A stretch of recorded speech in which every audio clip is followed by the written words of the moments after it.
Hello, my friends. Ellen here, and if you're new here, welcome, and if you're not, welcome back to my channel. I kind of feel like I'm hyping myself up for this right now because today what we're going to talk about is we're going to talk about 75 Hard. I actually planned on talking about something completely different today. I was going to do a little bit of a review, if you will, as to why I decided to switch from my Apple Watch to a Halo View, an Amazon Halo View, which feels just like a gasp situation. Like, why would anybody ever switch from an Apple Watch? Maybe you're not like that. Maybe you're like, you should switch from an Apple Watch. But that was the original game plan for today. And then a few days ago, as I'm recording this, I failed 75 Hard. I failed 75 Hard. I was on day 64 in 75 Hard. So close to being done with the challenge, and I failed. And the experience of failing 75 Hard kind of brought some realizations to the forefront that I want to talk about today, because as a burnout coach, I had some realizations about 75 Hard and kind of what it glorifies that I'm kind of realizing I'm not okay with. So this is going to be a little bit of a review, a little bit of a kind of rundown of my experience with 75 Hard, and ultimately why I'm realizing I really don't know that I approve of it. In a lot of ways, and why I called this what I called this, is 75 Hard is hustle culture in exercise form. It is hustle culture personified. And I'm going to demonstrate that through a couple of my experiences kind of going through this. But to kick things off, what I will say is my initial experience with 75 Hard, I actually was really enjoying this round of 75 Hard. I have done 75 Hard before. I have quote unquote completed 75 Hard prior to this. However, I will say the last time I did 75 Hard, I kind of half-assed it. I will 1,000% admit to that.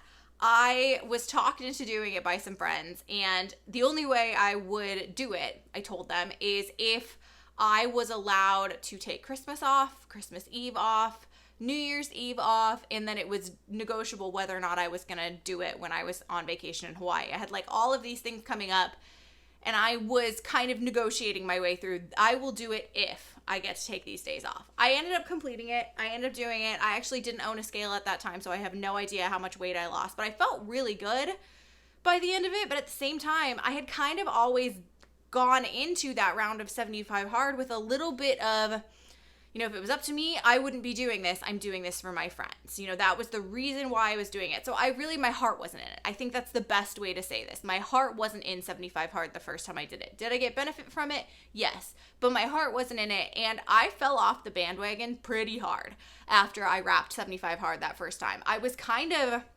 resentful of it and all of the ways that it kind of disrupted my life up until that point. So once I was done, I don't think I worked out for weeks after that, which for me, if you know me at all, that's saying a lot. That's a really, really bad string of not working out for me, because I have been an avid fitness person, I guess. I don't even know how to say that.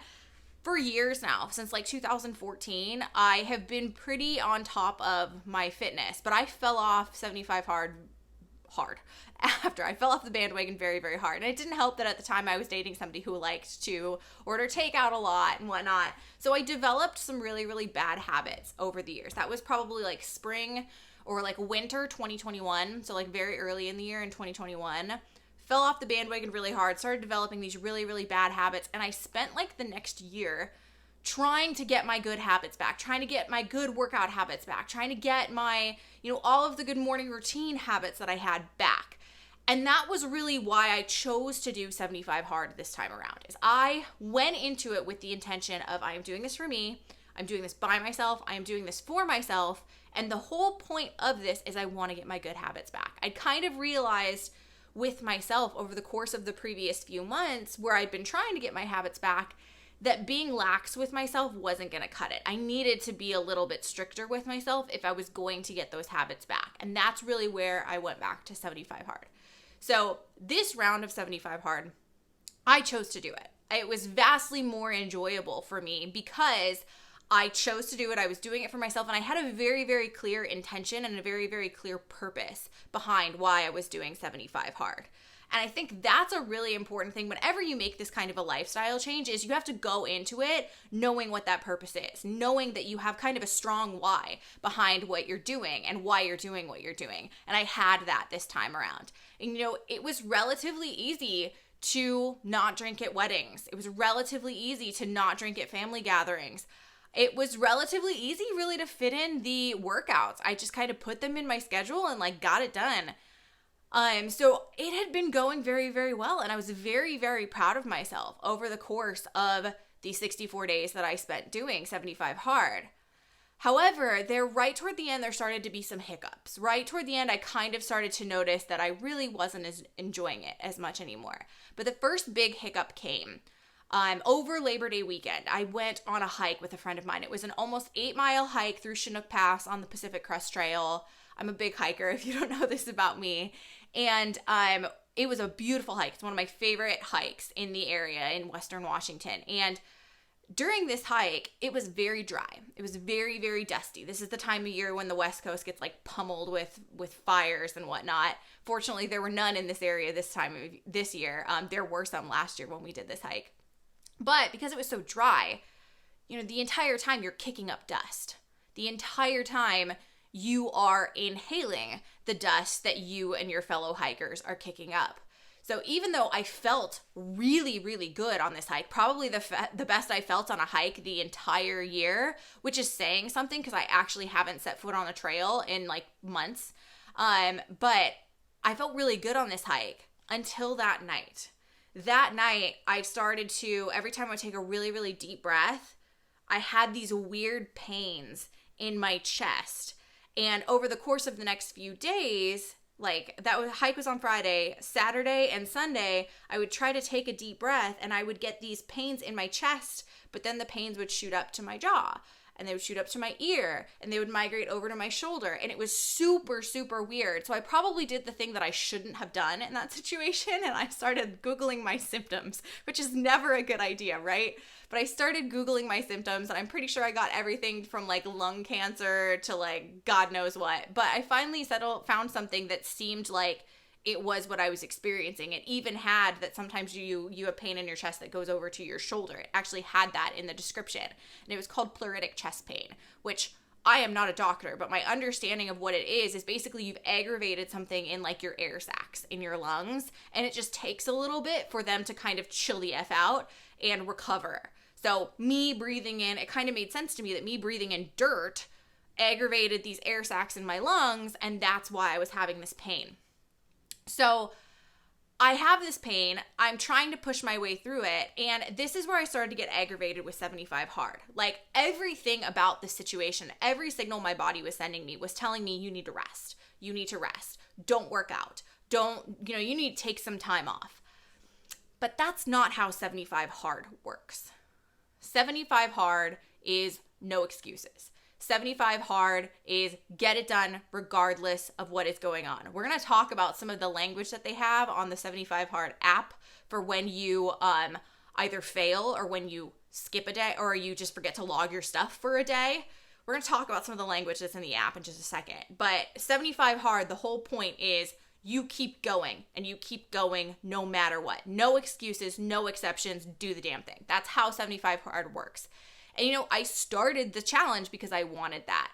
But over the course of the challenge and now having this very, very legitimate reason to take a day off, I was really, really starting to get frustrated by that jargon, by that approach, because it was basically implying you're weak and you're going to fail and you're a failure if you don't keep going and you don't keep pushing through this. So I felt like I couldn't take a day off. And I went on an Instagram rant about 75 Hard because here I am, I feel terrible, to the point where I was considering canceling, appointments in my day job for the upcoming days. I was considering taking some time off for being sick.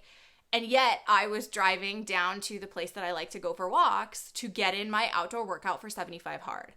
I was bitter because everything about what my body was telling me to rest, and I felt like I couldn't rest because I would fail the challenge and I would have to start all over again. I ended up getting through that weekend. It kind of sucked, but I got through that weekend. And then the next weekend came along. So the weekend of September 11th is the one I'm talking about now. And I woke up in the morning on Sunday. I work Sunday to Thursday in my day job. And I woke up in the morning on Sunday to start my day. And Sundays are always long days in my day job. I will just say that from the outright. We have like a joking name for them in my company because our Sundays are just typically very, very long. So I was staring down a 10-hour workday, which is pretty standard for this time of year in the school year, and pretty standard for my day job. It's something that we're all kind of willing to deal with. For those of you who are thinking, wow, that's terrible, and you're a burnout coach, like, it's something I'm very willing to deal with and accept because usually my other days of the week are like 5 or 6 hours. So it all kind of offsets itself. But this particular day was going to be 10 hours. And I wake up in the morning, I'm like, I'm just going to check my email, see if there's any like emergencies I need to deal with before my first appointment for the day. Well, there were a lot of, I'd gotten a bunch of new students. I had emails to respond to. I had scheduling to deal with. I had students that were freaking out. I had all sorts of stuff. So I ended up just doing emails and prepping for my day for like an hour before my day even started. Ended up starting that at 8 a.m. Then I have my whole day, which was already scheduled to go until 7, already going to be an 11-hour day at that point in time. And throughout the course of my day, even during my lunch break, I had more of these very time-sensitive issues come up, these fires come up, more of these frantic emails from families come up. And so I worked through my lunch break. And then toward the very end of my day, I had a student who I was supposed to start with on Monday who was frantically emailing me. Her mom was frantically emailing me. She needed me that night. My day was already scheduled to go for 11 hours. My day was already scheduled to go until 7.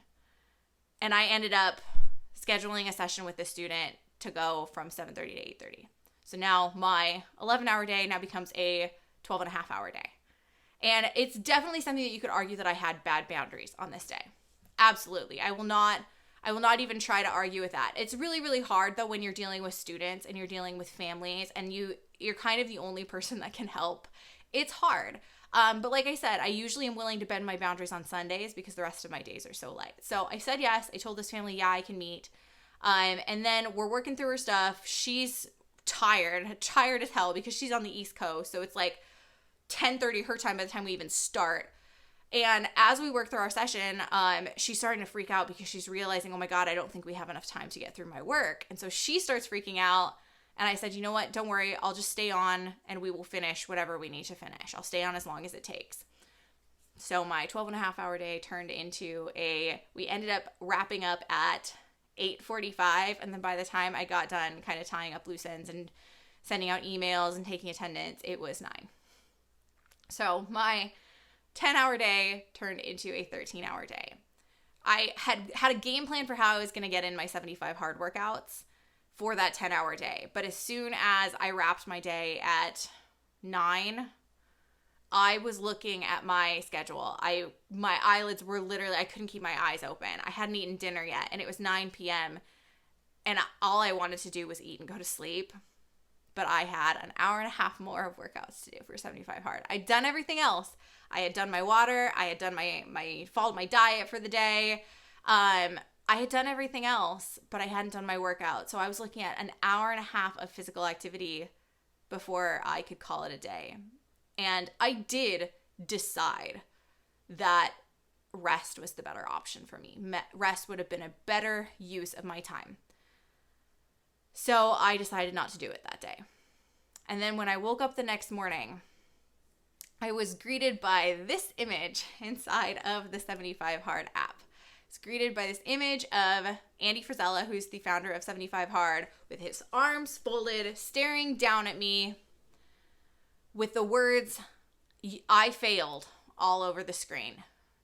And the shame was kind of emanating off of the page. I already felt bad enough that I got 64 days into this challenge and I failed it and I had to stop. I'd already kind of been bummed about that. I am a perfectionist. I am a recovering perfectionist, and I had already felt bad enough about that too. So to be greeted by this in the morning was not what I wanted to see, not what I wanted to experience. But this is what I kind of started to realize is that's the 75 Hard way. And to just kind of paint an even bigger picture for you of how 75 Hard operates is not only did it have that picture, but that picture says that what happened, you didn't mark everything complete. That means you did the work and forgot to check everything off, or you let your inner bitch voice beat you. Which is it?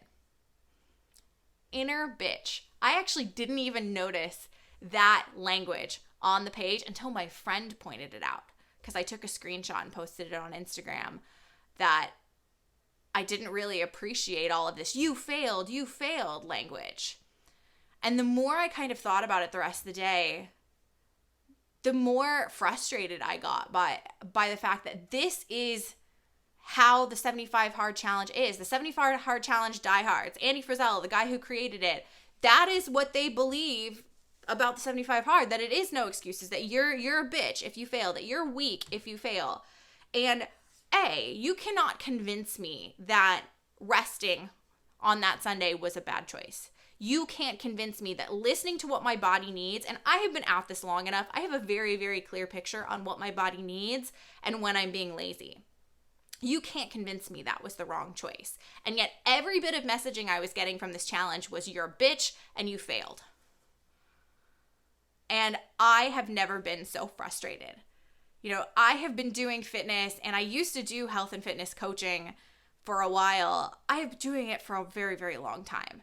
And I do not believe that this is the way to build self-care habits. If you're looking to challenge yourself kind of like I was, sure, give it a try, whatever. But go into it knowing that if you fail, you're going to get shamed. And if that's triggering for you, this is probably not a challenge you should do. And I realize that it is triggering for me still. Even after all of this work, it's triggering for me for somebody to shame me, to point out my imperfections. And that's kind of what I came to realize. There were also only 3 things I came to realize about why I just can't get in to the 75 Hard Challenge anymore. I was honestly contemplating retrying it, redoing it after failing.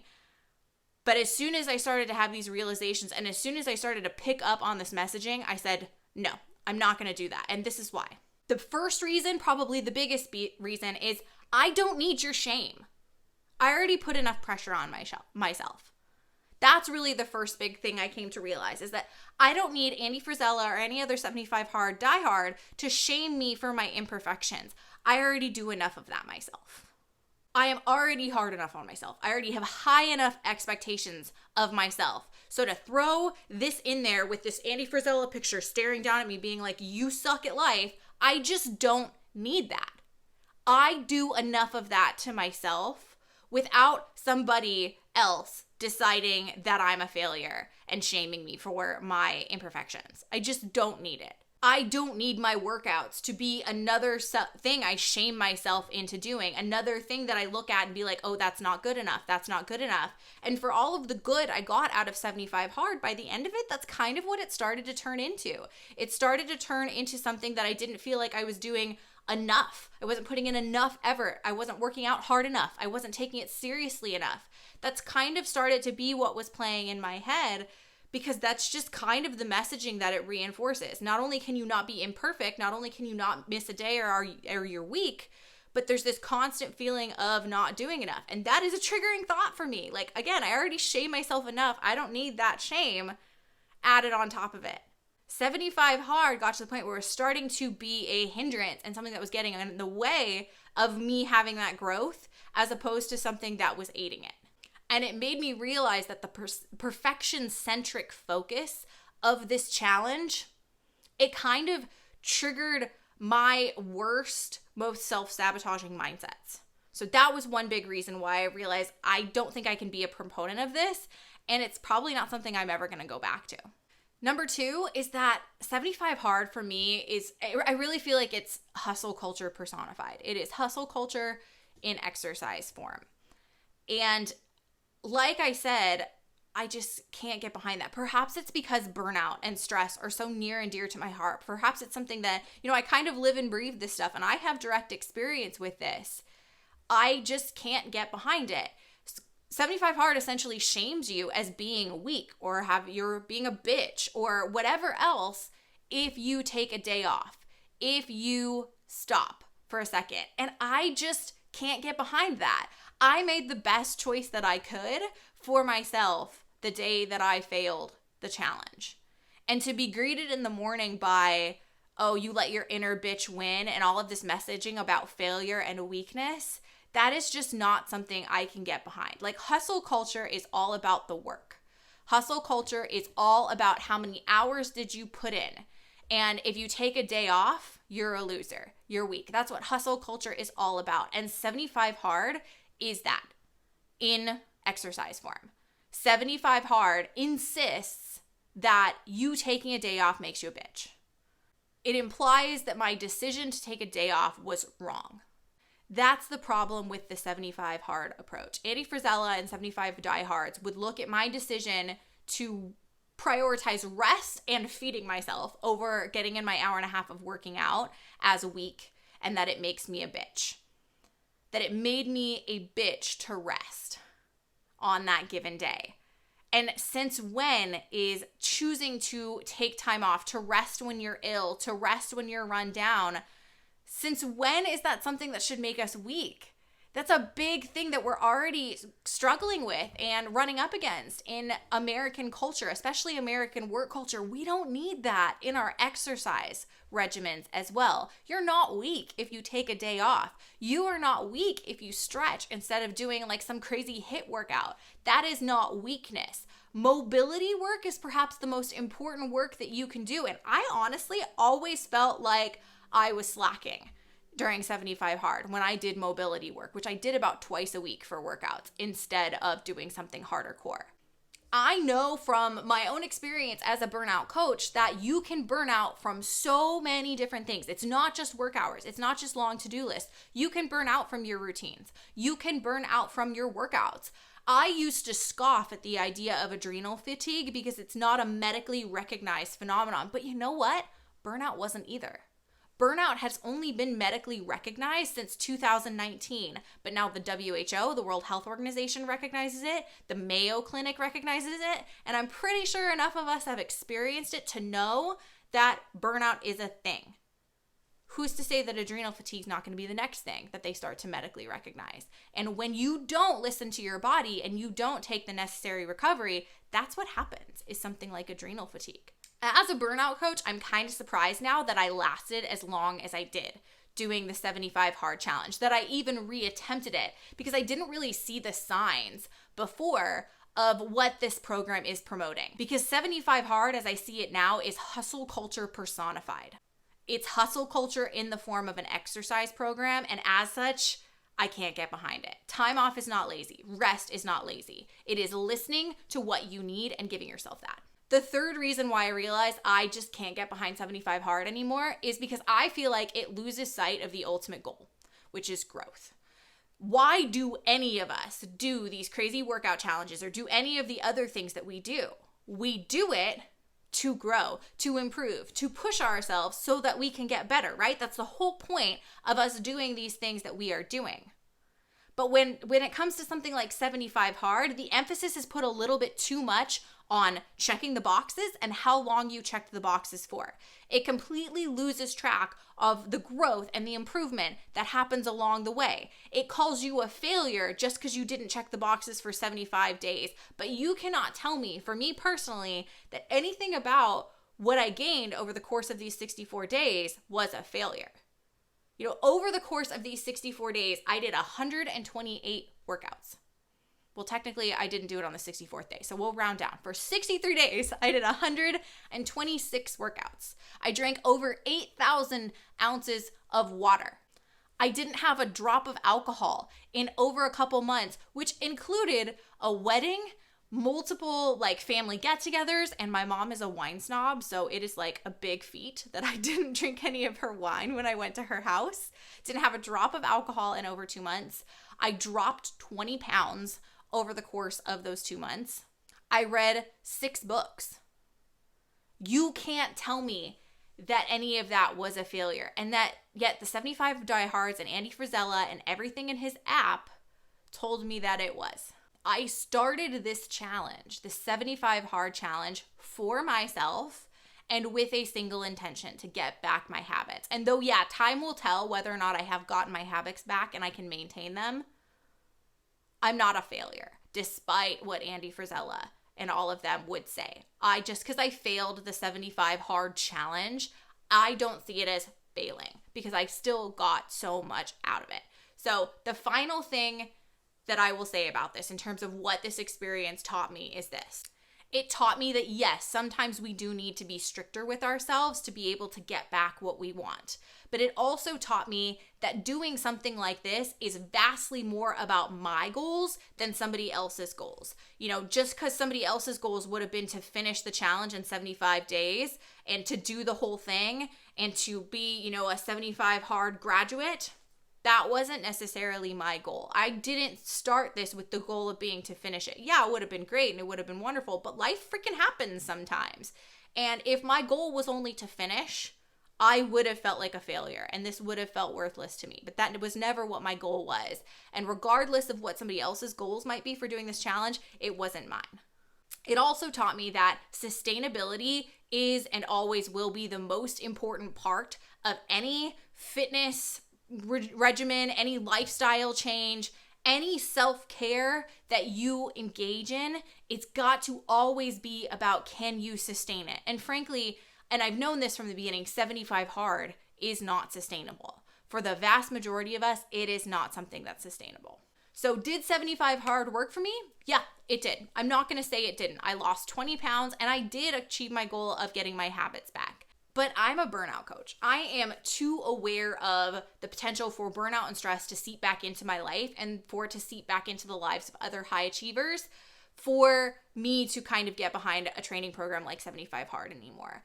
It is too triggering for people like me in the long run. That more than anything is why I'm not a fan of it and is why I don't think in good faith I could recommend it, because it just frankly just doesn't align with my values and what I believe. So with that, that is a little bit of a recap of my experience with 75 hard. This went a little bit longer than I thought it would, but if you've done 75 hard, I would love to hear your experience with it. Go ahead and drop a comment below. Let me know what your experience is. Do you agree with what I said? Do you disagree with what I said? Obviously, let's keep it like civil in the comments. I know I threw a lot of stuff out here about like inner bitch and like failure and whatnot, but go ahead and drop a comment below with what your experience was, what some of your beliefs are when it comes to something like 75 hard. And if you enjoyed what you heard inside of this episode, go ahead and hit that subscribe button. But once again, thank you all so much for being here. Thank you all so much for watching, and I will see you next time. Bye.